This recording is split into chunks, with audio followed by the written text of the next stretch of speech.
The question is, had we had somebody who was a serious business person, where could we have been and how much more could we have done and how much more money would we have made?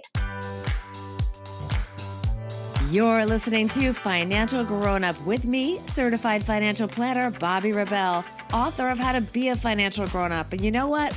Being a grownup is really hard, especially when it comes to money. But it's okay. We're going to get there together.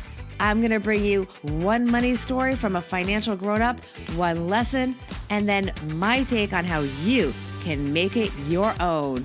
We got this. Hello, my financial grownup friends. Truth. When I want to go on a trip, I feel overwhelmed. I mean, total overwhelm. I don't know where to begin, but I now have solutions for all of us. And I'm really excited about this episode.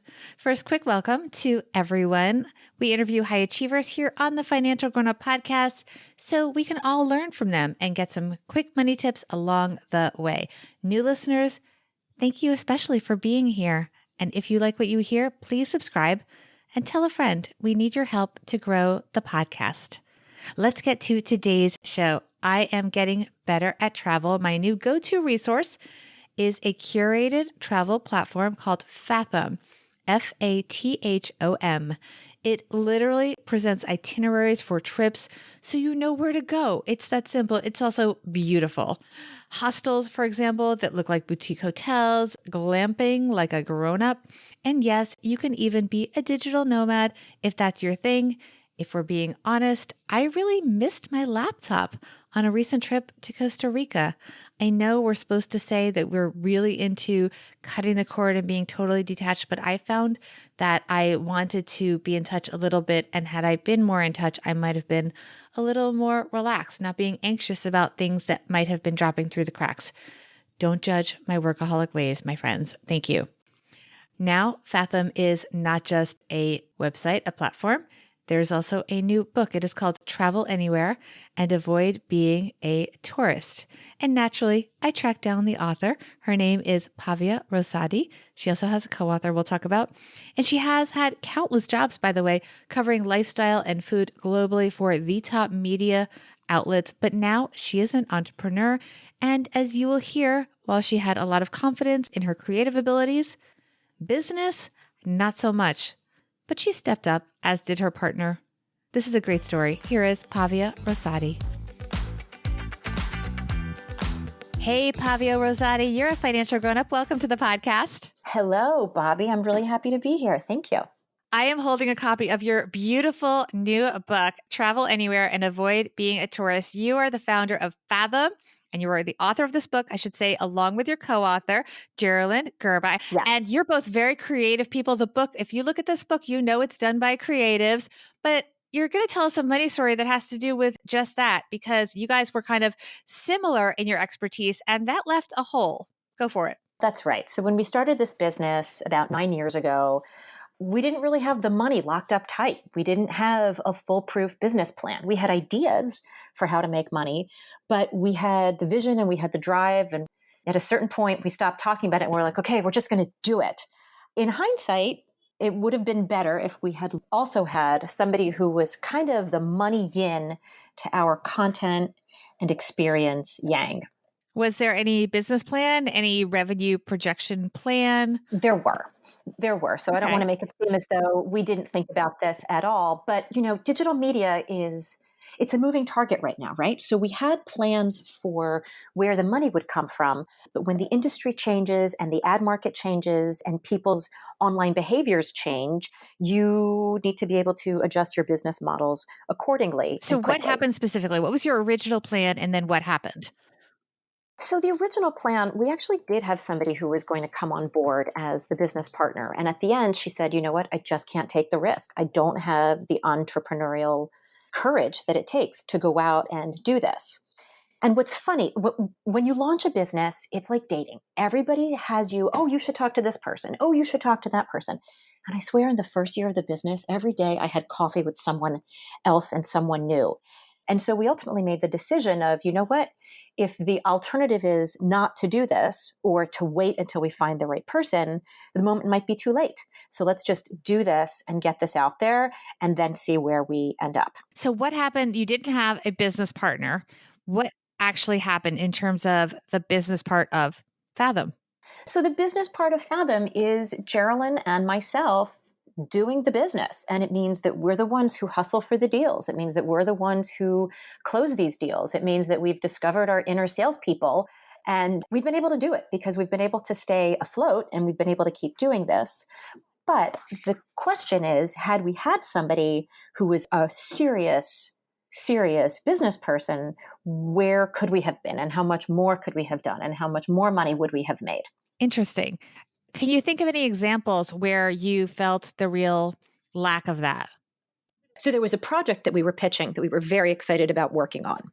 And the person that I was negotiating with said, "Here's my budget." And I said, yeah, I was thinking 3 times that. And I thought, oh God, this is when it all falls apart. And instead he came back and he said, okay, that's fine. And that was a great, very lucrative project for us. One of the times when it really would have been helpful to have some money and some business muscle behind us was a few years ago when we launched these fantastic honeymoon guides to Italy. I love the fact that we cover the whole world, but the question we get again and again from people who are seasoned travelers and people who never travel is, help me figure out my trip to Italy. So we came up with these fantastic itineraries, 3 days in Florence, Venice, Rome, and the Amalfi Coast. Think of it as like a concierge in your pocket. These guides are amazing. And anybody who found them and downloaded them was like, oh my God, this is perfect. One small guide and my whole trip is planned. Had we had somebody, however, with a lot more marketing experience, we could have gotten the word out about these things out to the thousands and tens of thousands of travelers who would have wanted these for their summer vacations to Italy.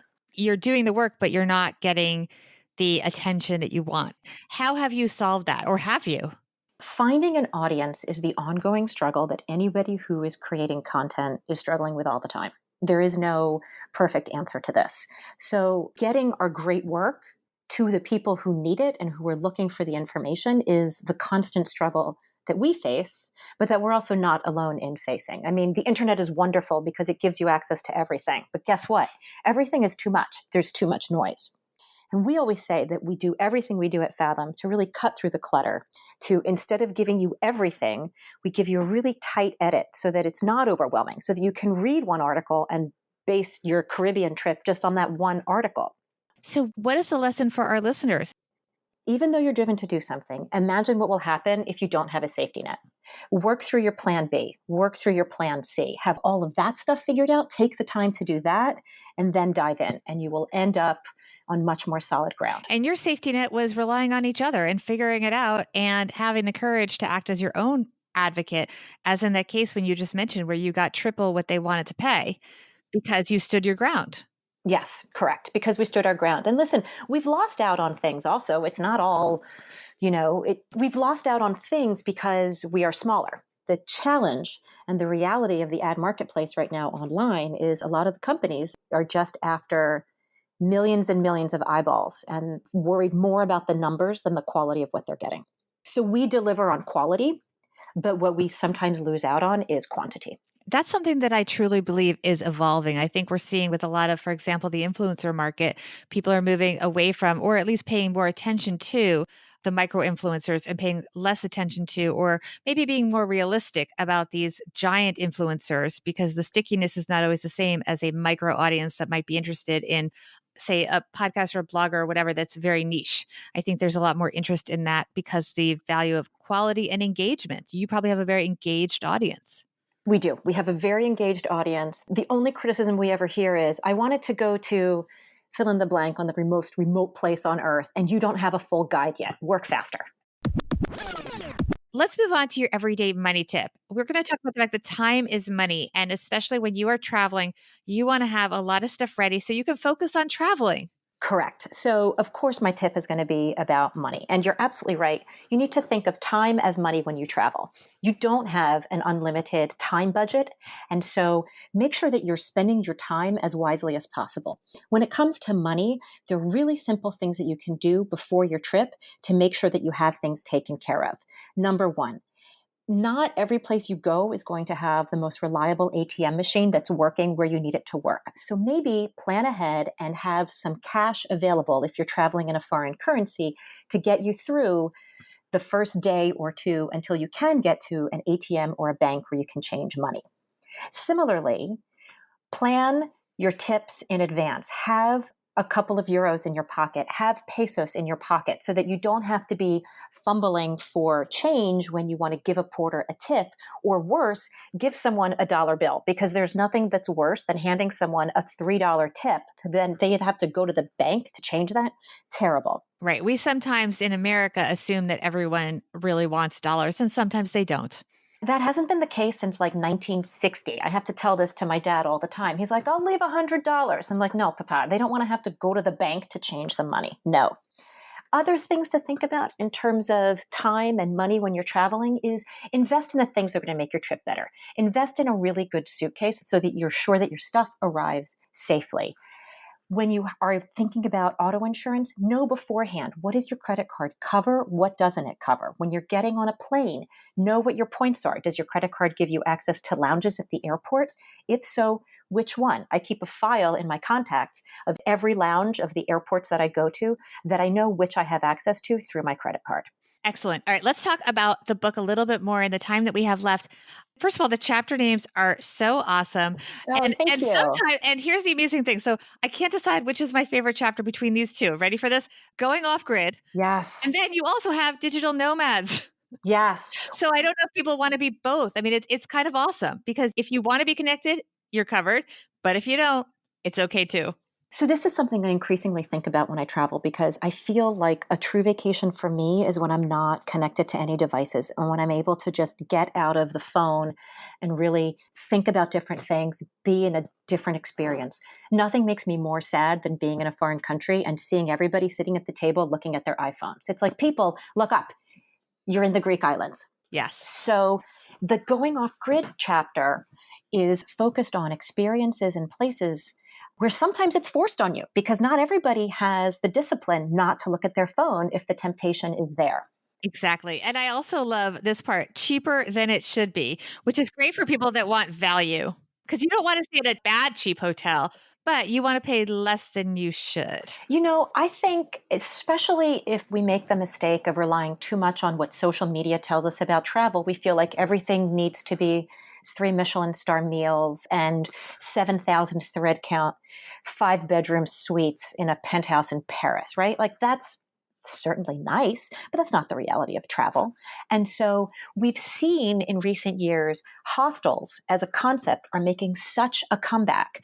I just toured a new hotel in New York City that has bunk beds. This is great for families. It's great for friends who are having a trip. And so you're turning your overnight at a hotel into kind of a slumber party. And these hotels deliver on style, but at a lower price point.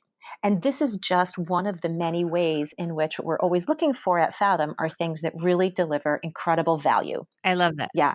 There's nothing worse than coming home from a trip and feeling like, oh man, I got ripped off. Before we wrap up, tell us more about where people can find out more about you, Fathom, and all good things. So you can always find us on the website. It's fathomaway.com, fathomaway.com. We're on Instagram and Pinterest and Facebook at Fathom Way to Go. You can find me on Instagram at Pavia NYC, Pavia NYC, although I'm pretty sporadic about my posting. Yes, but your photos for Fathom are fantastic. So Thank you. Encourage everyone follow all the socials, but especially the Fathom, because those are just it's beautiful, and the book is really beautiful as well. So congratulations and thank you. Thank you so much. This was a real pleasure. Okay, my friends, here we go. Financial grown-up tip number 1. Sometimes the perfect partner is really late. Pavia and her partner were searching for a business-oriented partner to add, and they never found them. So they had to step up and just do it themselves. It wasn't their plan. It wasn't their ideal. And it still may change if they find the right match. And yeah, things might have been better if they did find that match earlier or not. But just like you have to live your life, even if you haven't found the perfect, let's say, romantic partner, it's the same with business. You got to keep moving. The right business partner may have not been there for the startup phase, but maybe there's someone that's right for them now that the company is more mature. They're looking, but they want the right fit. And that's a good thing.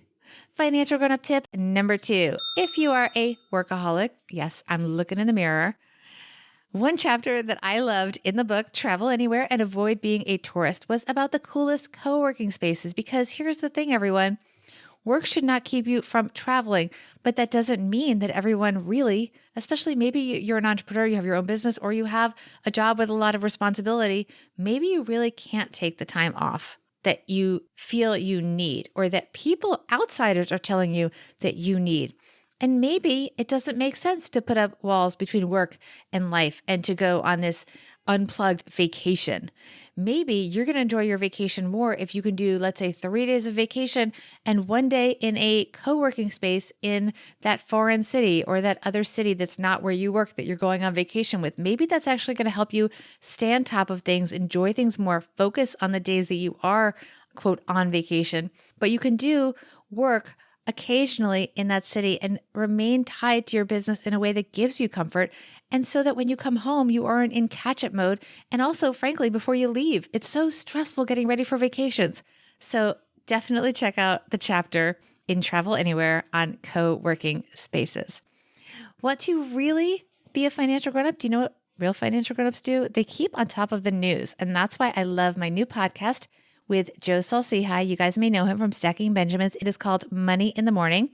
Joe and I take the buzziest headlines and find the nuggets of brilliance that we can apply to our own lives to live richer lives. Check it out, Money in the Morning, in all the places you enjoy podcasts, like wherever you're listening to this. And of course, big thanks to Pavia Rosati for sharing her new book, Travel Anywhere, and for helping us all get one step closer to being financial grown-ups.